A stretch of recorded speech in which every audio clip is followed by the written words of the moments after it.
Olha só, Pedro foi o homem que iniciou o seu ministério, talvez no seu melhor dia de pescaria.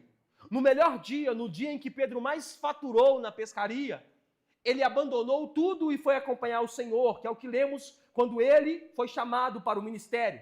Depois de uma pescaria cheia de peixes, tanto que os barcos quase vieram a pique, o Senhor o mandou abandonar e o mandou ser pescador de homem. Esse mesmo Pedro também foi o Pedro em que viu a transfiguração de Cristo e viu também Moisés e Elias conversando com o Senhor no livro de Mateus, no capítulo 17. Esse mesmo Pedro também é o Pedro que teve tanta fé, era um homem tão para cima, tão 80, do 8 a 80 ele era tão 80, que quando os discípulos estavam em um barco e de repente estavam em meio à tempestade, a Bíblia diz que veio o Senhor caminhando sobre as águas, e enquanto todos os homens achavam que era um fantasma, a Bíblia diz que Pedro olhou para o Senhor e disse: se é o Senhor, deixe-me ir com o Senhor. E o Senhor o chamou e Pedro andou sobre as águas. Pouco, mas foi o único que andou sobre as águas. Porém, também esse mesmo Pedro, no livro de Mateus, no capítulo 16, foi chamado de Satanás pelo próprio Senhor, quando ele quis fazer com que o Senhor não cumprisse o seu chamado. Esse mesmo Pedro também foi o homem que disse que não trairia o Senhor de forma alguma. Mas o Senhor disse: antes do galo cantar, você me trairá por 3 vezes. Antes do galo cantar 3 vezes, você me trairá. Mas no final de tudo, no capítulo 26, Pedro o traiu. Mas também esse mesmo Pedro, esse mesmo homem, foi o homem que foi restaurado pelo Senhor. Olha só o que diz o livro de João, capítulo 21, versículo 15. João, capítulo 21, versículo 15. Depois de terem comido, Jesus perguntou a Simão Pedro: Simão, filho de João, você me ama mais do que aos outros, mais do que esses outros me amam? Ele respondeu: sim, o Senhor sabe que eu te amo. Jesus lhe disse: apacente os meus cordeiros.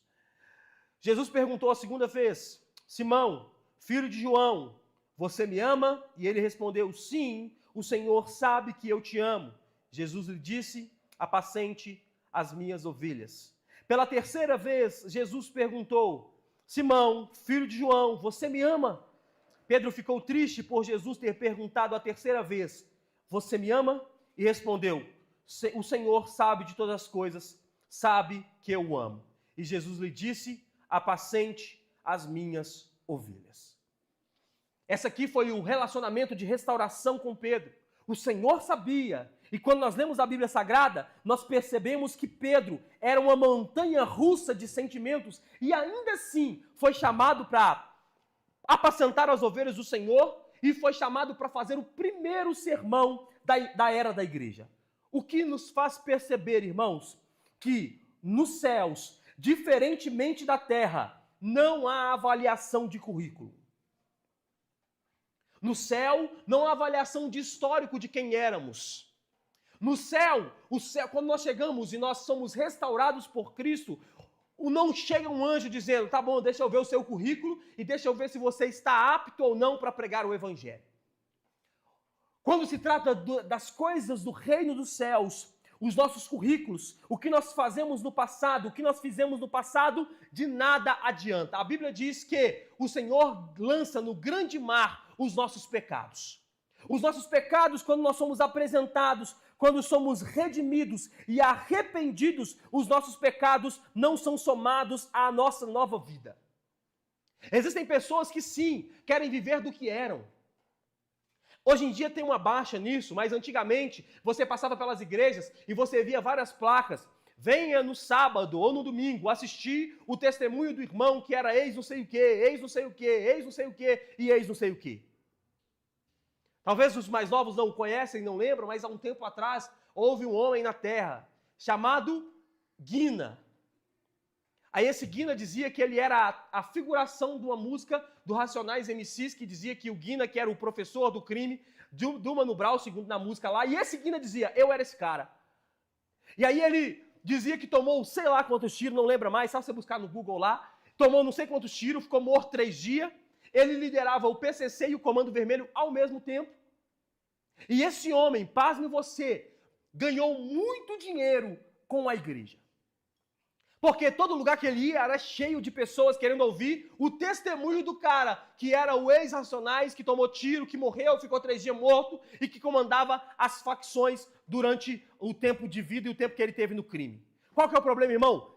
O problema é que quando nós estamos na presença de Deus, quando nós ganhamos essa nova vida, essa nova chance, essa nova restauração, o currículo que tínhamos, o histórico que tínhamos, não é levado mais em consideração. Por isso Pedro foi escolhido esse homem, apesar do que era, apesar de ter traído, apesar de ser um homem com estupim curto, o Senhor o chamou para fazer o primeiro sermão na igreja, da era da igreja. Amém, irmão? Está comigo? Amém.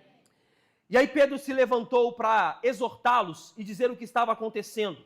A parte B do versículo 14 diz assim: Homens da Judéia, e todos vocês que moram em Jerusalém, tomem conhecimento disso e prestem atenção no que eu vou dizer. Estes homens não estão bêbados, como vocês estão pensando, porque são apenas 9 horas da manhã. Olha só, no contexto anterior, o que acontece é que as 120 pessoas, foram visitados pelo Espírito Santo. E a Bíblia diz que eles começaram a falar em outras línguas. Línguas essas que as pessoas que estavam lá, que eram de outros lugares, começaram a ouvir no seu próprio idioma. Aí o questionamento dessas pessoas era: eles estão bêbados. Por quê? São todos judeus. São todos moradores daqui.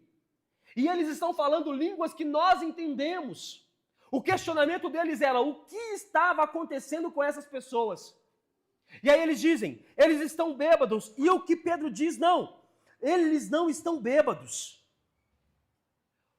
O que eles estão falando não é simplesmente deles. Esses homens que são aos olhos de vocês turrões, não são homens poliglotas. É 9 horas da manhã e eles não estão alcoolizados, porque eles estão falando na língua que vocês conhecem. Mas presta atenção, irmão, talvez dê para entender o questionamento dessas pessoas. Porque é a mesma coisa de você chegar numa cidade, talvez no interior de Minas Gerais, onde as pessoas ainda falam numa linguagem mais caipira. E aí quando você chega lá, de repente acontece um evento, e depois desse evento, todo mundo começa a falar inglês, alemão, todo mundo começa a falar holandês, todo mundo começa a falar espanhol, outras línguas que eles não falavam antes. Imagine o que causou na mente dessas pessoas. Imagine o que causa. Você está com uma pessoa hoje e ela não consegue falar nada. Não consegue falar um idioma, não consegue pronunciar uma palavra em inglês. Amanhã, de repente, essa pessoa vai a um culto e quando ela volta do culto, ela vem a você falando inglês. Que lógica há nisso? Que lógica há? Você falava uma coisa e agora você fala outra coisa. As pessoas estavam assustadas. O mais lógico a se pensar era que elas estavam alcoolizadas. O mais lógico a se pensar é que, de fato, o que essas pessoas estão falando não pode vir de uma pessoa comum. Não pode vir de uma pessoa que estava aqui conosco ontem. Uma pessoa que estava habitando conosco ontem, agora está falando em outra língua, em uma língua que nós não conhecemos. Aí o que Pedro vem dizendo é: eles não estão bêbados. E aí Pedro vai explicar o que está acontecendo no versículo 16. Ele diz: mas o que está acontecendo foi dito por meio do profeta Joel. Olha o que Pedro diz. Eles não estão alcoolizados. O que está acontecendo agora é uma profecia que aconteceu há mais de 800 anos atrás, quando Joel profetizava sobre o povo de Israel.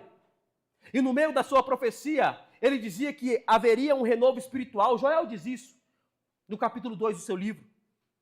Porque o povo de Israel era extremamente corrupto. E qual que era do povo de Israel? Um dia nós estamos bem e aí nós corrompemos. No dia em que estamos bem, nós queremos abandonar o Senhor. Mas de repente tudo fica mal e nós voltamos para o Senhor. Aí o profeta Joel profetizando, ele diz: e acontecerá que nos últimos dias, e acontecerá que quando o Espírito se derramar sobre toda a carne. Aí o que Pedro está dizendo? É isso que está acontecendo.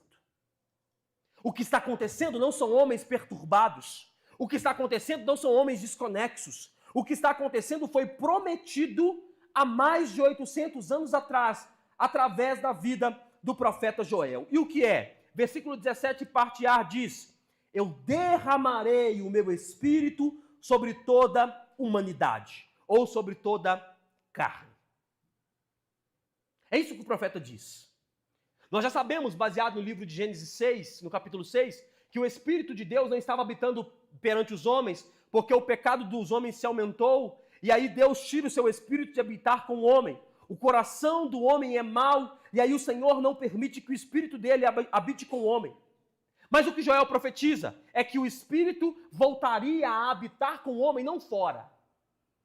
A visitação que o homem teria não era uma visitação mais fora. Por exemplo, quando lá em Gênesis 18, Abraão está olhando, observando, e de repente vem 3 homens, e aqueles 3 homens é a tipologia do próprio Deus.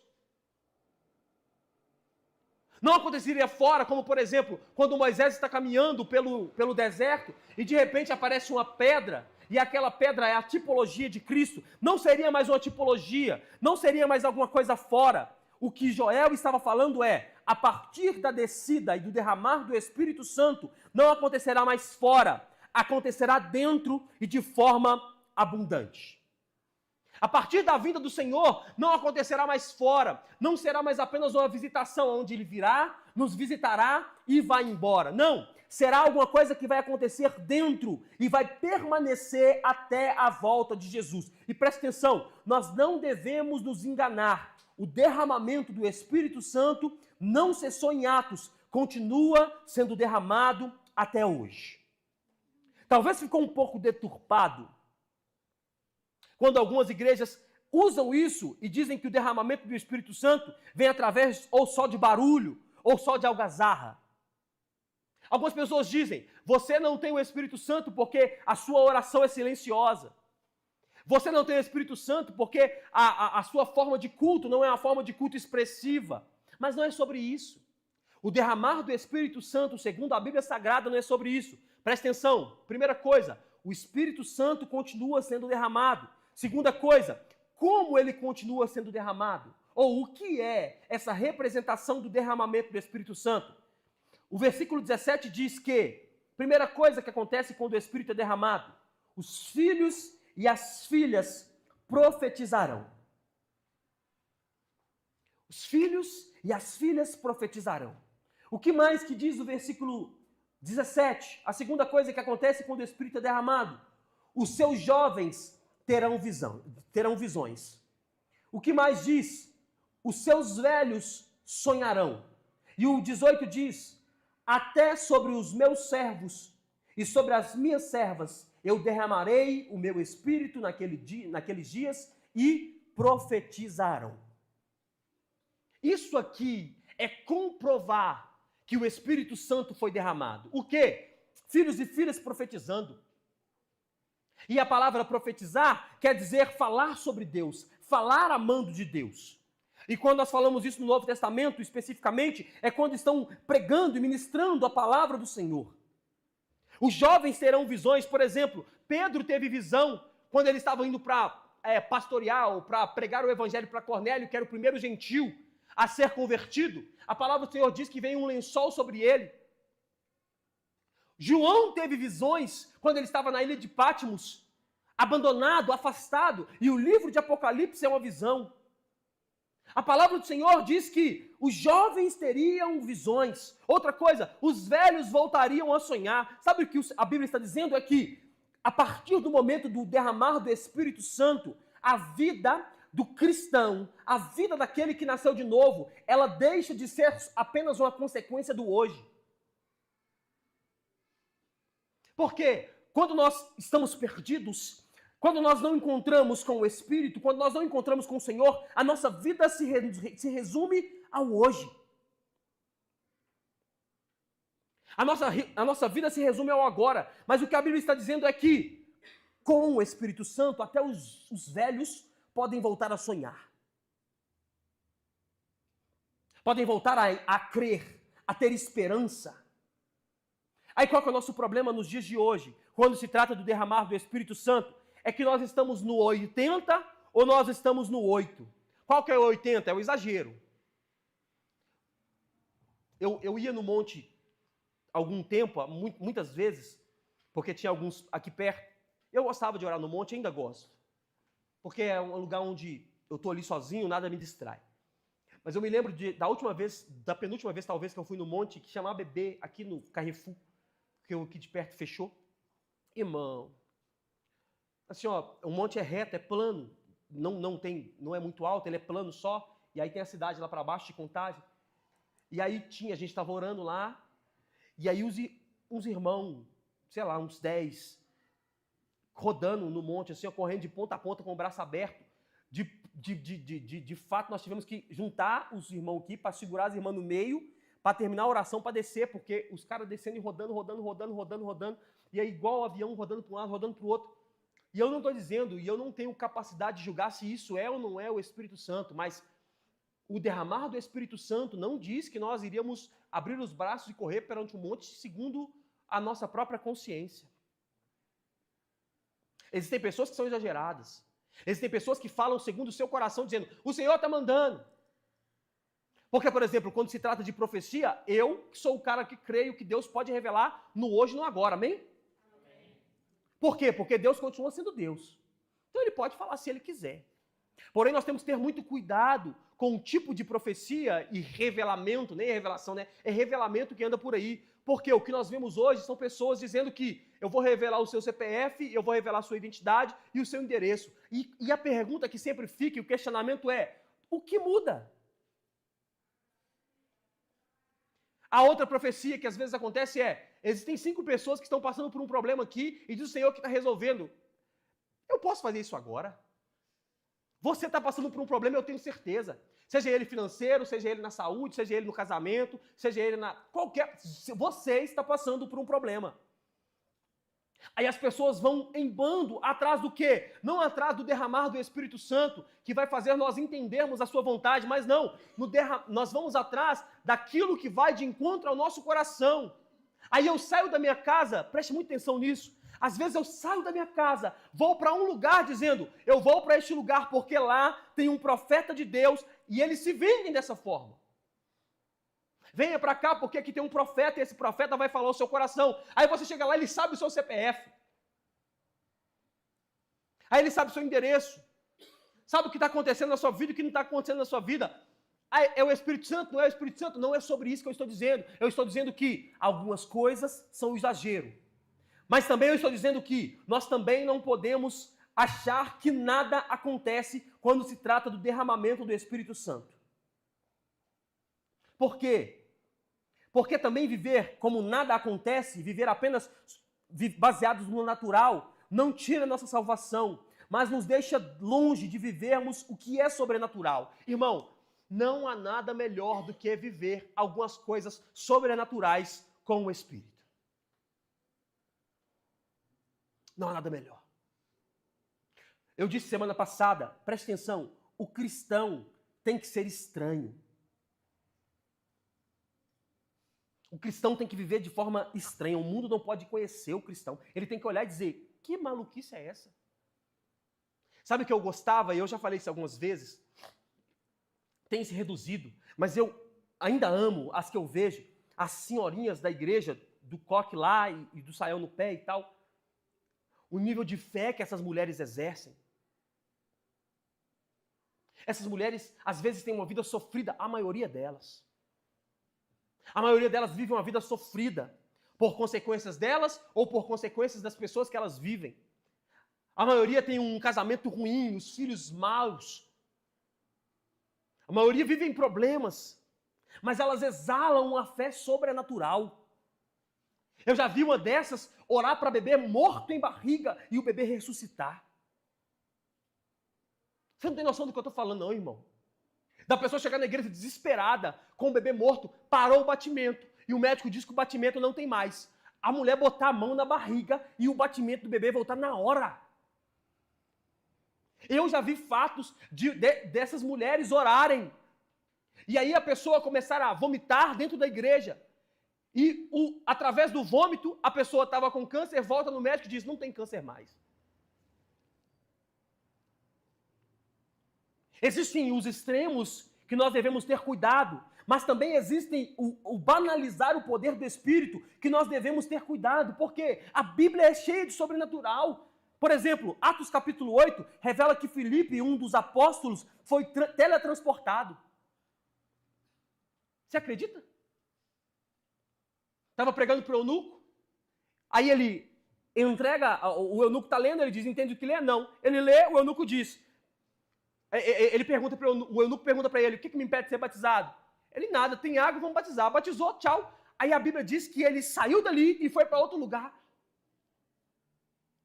Você acredita nisso? Por exemplo, a Bíblia diz em Coríntios 12 que Paulo teve uma experiência nos céus. Paulo diz, conheço um homem que na carne não sei, no espírito não sei, foi levado aos céus. E viu coisas que são impossíveis de se dizer ao homem. Isso é o apóstolo Paulo falando. E a experiência de Paulo foi tão pesada que foi imposto sobre ele, segundo ele mesmo, um espinho na carne, a saber, um mensageiro de Satanás, a me esbofetear. Para manter Paulo no equilíbrio. Porque viu coisas tão elevadas, viu coisas tão grandes, que alguém tinha que colocar ele no lugar, porque senão ele ia se ensoberbecer.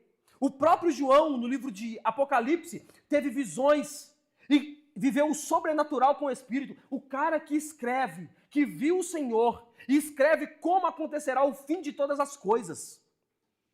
Aí nós pegamos a frase do Billy Graham lá, dizendo, eu li a última página da Bíblia, e fiquem tranquilos, vai ficar tudo bem, porque se nós lermos o livro de Apocalipse, nós vamos ver que através da história, tudo está se cumprindo.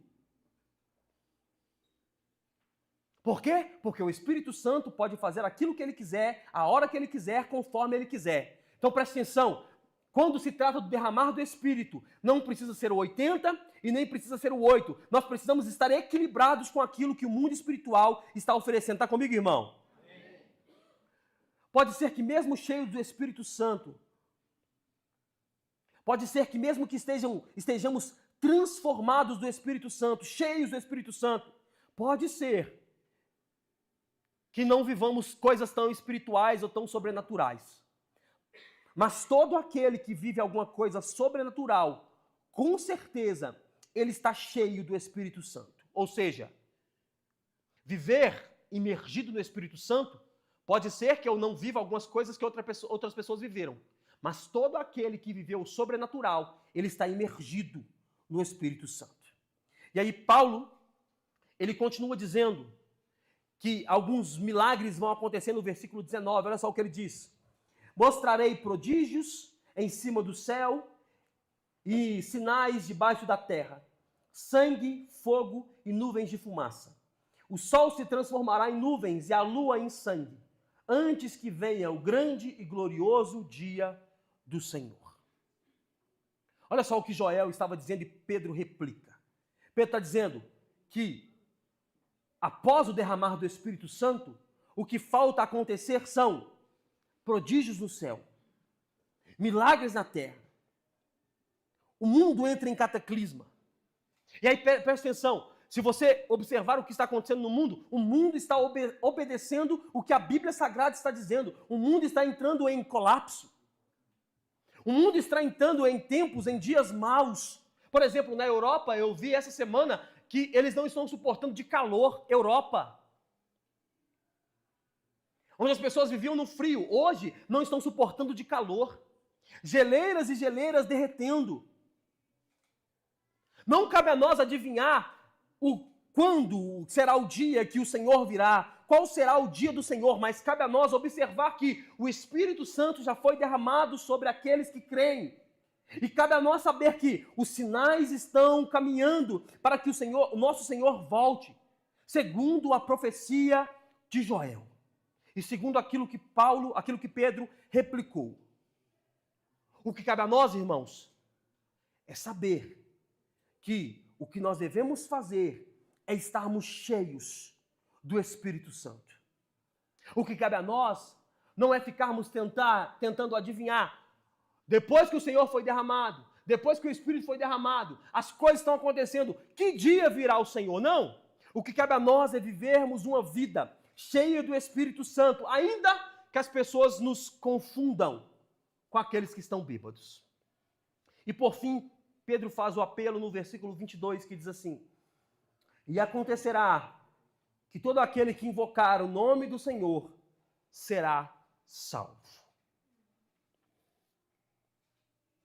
O que Pedro diz é que aquilo que estava acontecendo, o profeta já havia avisado. Mas o que ele diz no final é talvez o mais pesado desse trecho do sermão. O quê? É que só aquele que invocar o nome do Senhor será salvo. Aqui inicia a nova era do povo de Deus. Aqui inicia a era da igreja. Qual? A era de que aquele que invoca o nome do Senhor, aquele que reconhece quem Deus é, aquele que reconhece quem Jesus é, apenas esse será salvo. Esse é o apelo que Pedro faz. Preste atenção, irmãos. A salvação não vem através de visões. A salvação não vem através de profecias ou sonhos. Mas ela vem através daqueles que invocam o nome do Senhor. A invocação do nome do Senhor, aquele que invoca, aquele que clama, aquele que chama, aquele que reconhece quem Deus é, esse é salvo. E a partir do momento que ele é salvo, ele está apto para receber, ser cheio do Espírito Santo de Deus. É isso que Pedro está dizendo. Pedro está dizendo, o Espírito Santo está disponível, mas preste atenção, nós precisamos invocar o nome do Senhor. O Espírito Santo está disponível. O derramar do Espírito Santo continua. E o Senhor tem falado muito ao meu coração esses dias, irmão. É muita aflição ao mesmo tempo. Eu costumo dizer que eu deito, 11 horas e acordo 7 horas da manhã, irmão, mas quando eu abro o olho de manhã, a mente já abre o olho despertando e a mente já... Aí a Luana estava até brincando comigo esses dias que eu já estava deitando assim, ó, e já roncando antes de colocar a cabeça no travesseiro. Porque o dia inteiro muito atormentado com muitas coisas. Mas o Espírito Santo o tempo todo falando no meu coração. Você precisa ir um pouco além. Porque quando se trata de desafios, como desafios esses que nós passamos na vida, e ele dizendo a mim, você precisa ir um pouco além. O problema é que está no raso demais. O seu problema é que você está fazendo só o básico, lendo os 3 versículos, 3 capítulos lá por dia, lendo 3 páginas de livro, orando 10, 15 minutos. Precisa ir um pouco além. Por quê? Porque você vai entender o que de fato é esse derramar, esse ser cheio do Espírito Santo. Não quer dizer que nós não passaremos por problemas. Não quer dizer que nós não passaremos por dificuldades. Quer dizer que quando nós estamos imergidos no Espírito, nós começamos a enxergar as coisas segundo a ótica de Deus. Quando nós estamos cheios do Espírito, quer dizer que nós começamos a enxergar as coisas segundo a ótica do Senhor, e não segundo a nossa ótica. Os problemas que eu causei na minha vida foram porque eu quis viver segundo os meus próprios conceitos. Mas tudo aquilo que o Espírito Santo nos guiou para fazer, nenhum deles deram errado. Nenhum deles deram errado. Presta atenção, irmãos. Você precisa, primeiro, se você ainda sabe que não foi salvo, você precisa invocar o nome do Senhor. Segundo, se você foi salvo e está vivendo uma vida rasa, você precisa clamar ao Senhor para que Ele se derrame de forma incessante. Ele já habita, mas agora precisa ser completo, incessante na sua vida. Está comigo? Amém. Vamos às aplicações práticas. O Júnior me ajuda, por favor. Primeira coisa que nós podemos entender é que o Espírito Santo continua disponível a todos nós. O Espírito Santo continua disponível a todos nós. Durante os séculos, irmãos, os homens viveram sem conhecê-lo, sem saber o que ele podia fazer ou quem ele era. Porém, esse não é o nosso caso. O Espírito Santo já foi derramado sobre toda carne. O Espírito Santo está disponível para nós. Então, se você foi salvo, se você foi redimido, logo você se tornou a habitação dele. É o que eu gosto de brincar, que quando nós chegarmos no céu, e às vezes nós dizemos que nós vamos perguntar para os heróis da fé como foi fazer coisas grandiosas. E talvez a contra-pergunta é: como que era viver habitado? Porque eu vi fora. Talvez aqueles que viveram, Josué,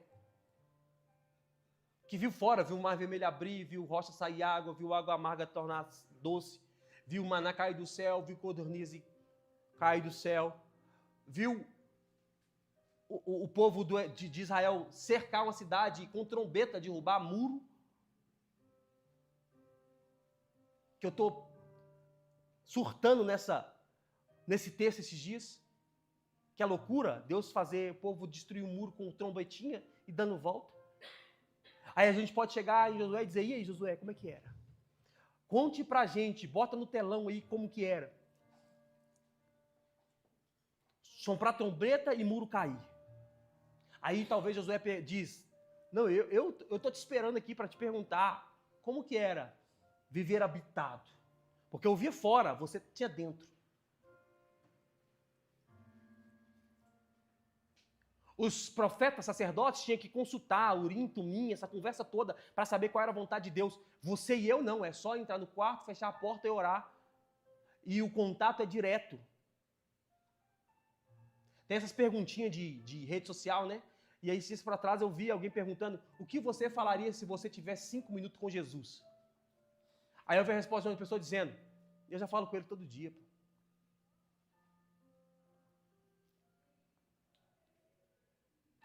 Não está fora mais. Está dentro. Nós não precisamos mais de um ritual. Entende? Isso me estressa às vezes nas igrejas que usam essas coisas judaizantes, a Arca da Aliança, e o Torá. Torá não, o negócio no pescoço lá, esqueci o nome daquela. Talide, e soprar o caninho lá. Então isso me irrita. Porque nós pegamos o que o Espírito Santo fez e dizemos: não precisamos mais disso aí não, a gente vai consultar a arca agora. Deixa a arca do Senhor entrar. Não, já está dentro. Vamos ver o que o Senhor tem a dizer quando... Não, nós não precisamos mais do fora. Está dentro, está disponível. O que cabe a nós? Viver uma vida cheios. O que cabe a nós? Respirar. E a atitude que tomarmos ser uma atitude baseada no Espírito Santo. É o que eu estou dizendo esses dias, ir comprar pão, e no caminho de comprar pão, irmos acompanhados e dizer que o cristão é estranho, você andando na rua e não falando sozinho, mas falando com ele o tempo todo. Sair de casa para trabalhar e não ir trabalhar sozinho no carro, no ônibus, na moto, não. É ir conversando: Deus, e aí? O que o Senhor quer de mim? Como que o Senhor quer que a minha vida seja conduzida? Derramar, cheios. Nós não podemos mais viver no raso. Por muito tempo nós vivemos no raso. Por muito tempo nós nos conformamos com o nível raso da fé cristã. Eu estava numa reunião com os meninos aqui da liderança conversando, eu disse isso. Nós ficamos muito tempo no nível raso, no nível médio. Eu até usei a palavra medíocre, que parece ser pejorativo, mas não. O que é medíocre? É viver no médio, é o 6 da escola. Vamos tirar o 6 e tá bom. Não. É águas nos tornozelos, nos joelhos, na cintura, mas existem águas mais fundas, como diz Ezequiel. Existem águas mais profundas, existem lugares mais profundos em Deus, existem lugares mais profundos no Espírito. Qual foi a última vez que nós passamos uma tarde em oração? E eu me coloco nisso. Qual foi a última vez que nós fechamos nosso quarto? Ligamos uma música, pegamos nossa Bíblia e nos agarramos nela, sem pedir nada. Só reconhecendo quem Deus é, só reconhecendo quem Deus pode, o que Ele fez, o que Ele faz, o que Ele pode fazer, só reconhecendo isso. Sabe quando eu fazia isso? E isso talvez é um problema dos cristãos, quando eu estava mal, na bad, depressivo. Aí, irmão, era horas dentro do quarto lá, chorando. Mas quando dá uma melhoradinha, sabe a melhoradinha? Assim, ó, já consegue dar uma saída, já consegue comprar um pratinho melhor de comida na saída com a família. Quando já consegue morar numa casa melhor, já consegue comer carne todo dia, já olha no armário, sabe assim, ó, tá acabando, mas tem dinheiro para comprar. Aí a gente dá uma esfriada. Aí por isso que C.S. Lewis, o escritor lá de Crônicas de Nárnia, cristão, dizia: o sofrimento é um megafone de Deus, tentando se comunicar com o mundo caído. Sofrimento. Por isso que às vezes Deus permite o sofrimento para quê? Não é para que nós possamos sofrer e penar, não, é para nós voltarmos. É o que eu gosto de dizer sempre lá sobre o Abraão e o Isaac lá. Já parou para perceber que Deus nunca quis o Isaac? O que Deus ia ganhar com o menino morto? Mas Abraão estava pronto para matar. Porque o que Deus queria não era Isaac, não, era saber se Abraão estava no mesmo lugar da onde ele tinha sido chamado. O que Deus estava dizendo é: há 25 anos atrás eu te chamei, você não tinha nada, lembra? Você abandonou tudo e veio. Agora que você tem alguma coisa, tem coragem? Quando você não tinha nada, só tinha sua mulher lá, estéril, não podia te dar filho. Você saiu e veio, legal. Mas agora eu quero ver, você tem um filho, tem coragem? Abraão diz: na hora. Pega Isaac, pega o cutelo, pega o animal, pega os servos, vambora. Aí Hebreus diz que Abraão entregou o seu filho, mas Abraão não matou. Mas por quê? Não entregou fisicamente, mas no coração estava entregue. Talvez você não está entendendo, irmão, mas o que eu estou querendo te dizer é que quando nós estamos rasos do Senhor, Ele está nos chamando para um lugar mais profundo, que talvez é o lugar que nós já estivemos. Talvez é o lugar que nós já moramos por um tempo, já habitamos por um tempo, e isso eu não quero dizer que o Espírito Santo saiu, não. Eu quero dizer que ele é nós somos a habitação dele, mas estou dizendo, existem lugares mais profundos do Senhor, aonde nós precisamos estar. Nós precisamos ir para estes lugares. Ore mais, ler mais a Bíblia, buscar mais o Senhor. Segunda coisa,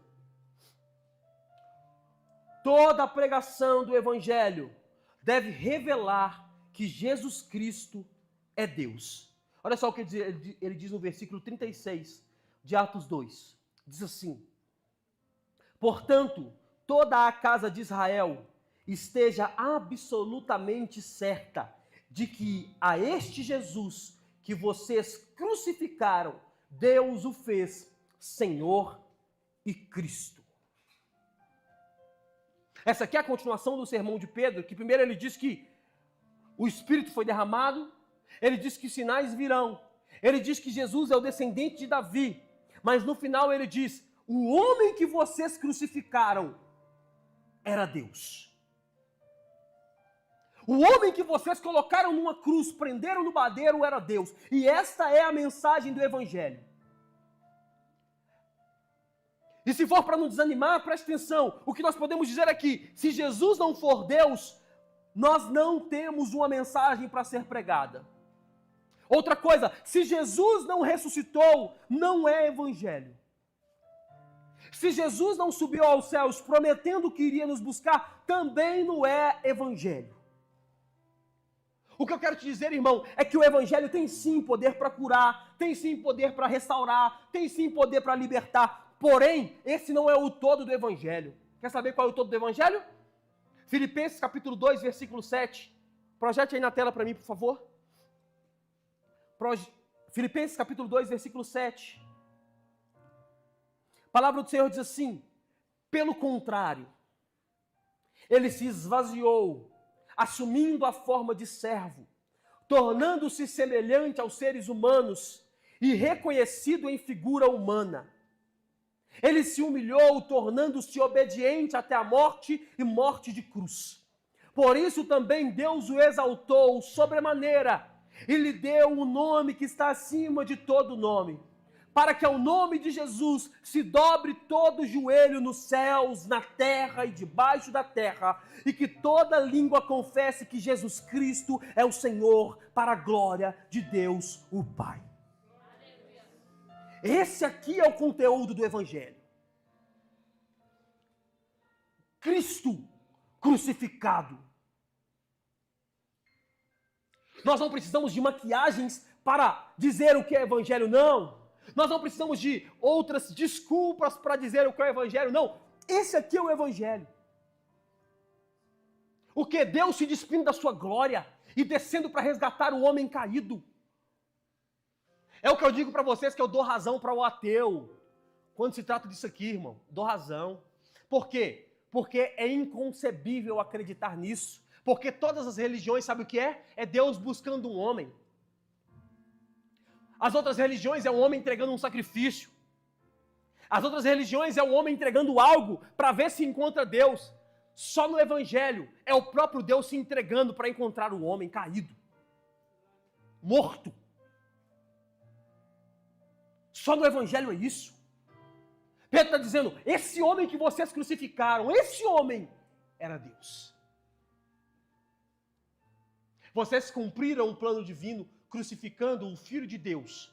Portanto, ele ressuscitou e subiu aos céus.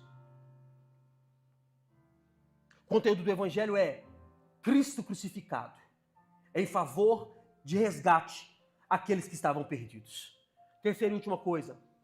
O resultado da pregação real do Evangelho deve ser sempre o arrependimento. Capítulo 2 de Atos, versículo 37 ao 41, diz assim: Quando ouviram isso, ficaram muito comovidos e perguntaram a Pedro e aos demais apóstolos: Que faremos, irmãos? Pedro respondeu: Arrependam-se, cada um de vocês, e seja batizado em nome de Jesus Cristo, para a remissão dos seus pecados. Vocês receberão o dom do Espírito Santo, porque a promessa é para vocês e para os seus filhos e para todos que ainda estão longe, isto é, para todos aqueles que o Senhor nosso Deus chamar. Com muitas outras palavras deu testemunho e exortava-os dizendo: Salvem-se dessa geração perversa. Então, os que aceitaram a palavra de Pedro foram batizados, havendo um acréscimo naquele dia de quase 3.000 pessoas.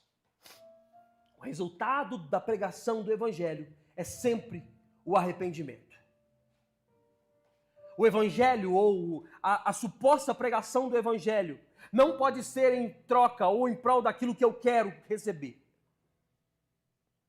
Daquilo que eu preciso receber na minha vida em particular. Eu não estou dizendo que Deus pode dar, não, que Ele pode. Mas o Evangelho, a resposta do Evangelho é a decisão que eu devo tomar. E qual é a decisão? Arrependimento. Qual é a decisão que eu devo tomar? Me arrepender. Sou pecador, nós somos pecadores e precisamos do resgate. Precisamos da graça para nos resgatar. Só existe uma forma da graça nos resgatar, que é arrependimento, para que possamos reconhecer quem Jesus é e nos batizar. Arrependimento. É a mesma pregação de João Batista: arrependam-se porque é chegado o reino dos céus. É a mesma pregação de Cristo Jesus: arrependam-se porque é chegado o reino dos céus. Arrependam-se. Enquanto eu estava acabando o sermão, irmão, vem no meu coração, às vezes, sabe, o desejo de alguns sermões falar só sobre os nossos sentimentos e sofrimentos e sobre aquilo que Deus pode fazer por nós, mas não dá. Porque por melhor que eu possa falar com você, e eu posso dizer que sua vida vai ficar bem, não é a notícia completa. Não é a notícia que nós precisamos receber. Se você precisa de um milagre, ore, se Deus quiser fazer, Ele vai. Se você precisa de uma bênção, peça, e se Deus quiser fazer, Ele vai. Mas sabe qual é a notícia do Evangelho? A melhor notícia é que Deus se sacrificou para nos resgatar e nos comprar de volta. Portanto, o que nós devemos fazer é nos arrepender. Não há notícia melhor. Não há prazer melhor do que entendermos que o Evangelho não é sobre nós, é sobre Ele. Entendemos que o Evangelho não é sobre aquilo que eu preciso, ou sobre aquilo que eu quero. É sobre aquilo que eu não conseguia fazer, mas alguém fez por mim.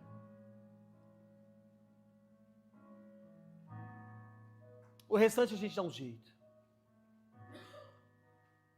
Mas salvação, você foi salvo. Nós fomos salvos. Porque um dia houve um Deus desceu dessa terra como forma de homem e entregou a sua vida em resgate de muitos. Portanto, devemos nos arrepender e reconhecer que Jesus é Deus. Fique de pé no seu lugar.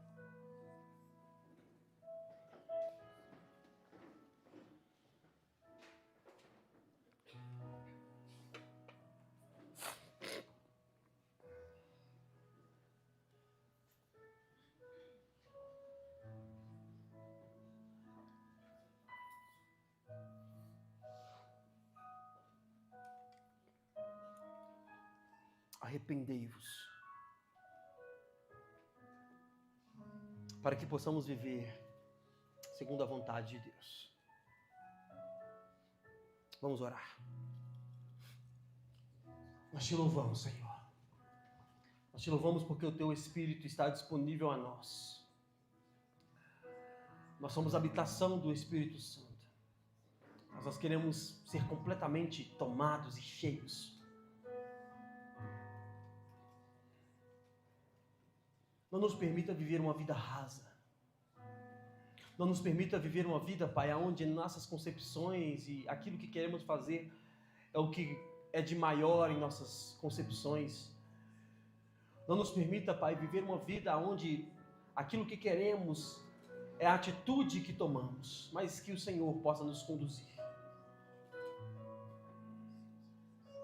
Nós queremos nos arrepender. Arrepender das vezes, Pai, em que nós vivemos segundo o nosso próprio conceito. Nos arrepender, Pai, daquilo que fazemos que não é do Teu agrado. Essa semana está assim iniciando, Pai. Nós não sabemos como será, mas o que queremos é sermos cheios do Senhor. Para anunciarmos a verdade. A verdade é que fomos resgatados. A verdade é que fomos transformados. Porque o Senhor quis isso. E porque o Senhor fez isso. Que a nossa vida possa revelar o Teu amor. Que a nossa conduta possa revelar quem o Senhor é. E que nós possamos viver uma vida segundo os Teus propósitos e os Teus desígnios. Em nome de Jesus. Amém. E se você pode, aplauda Jesus no seu lugar.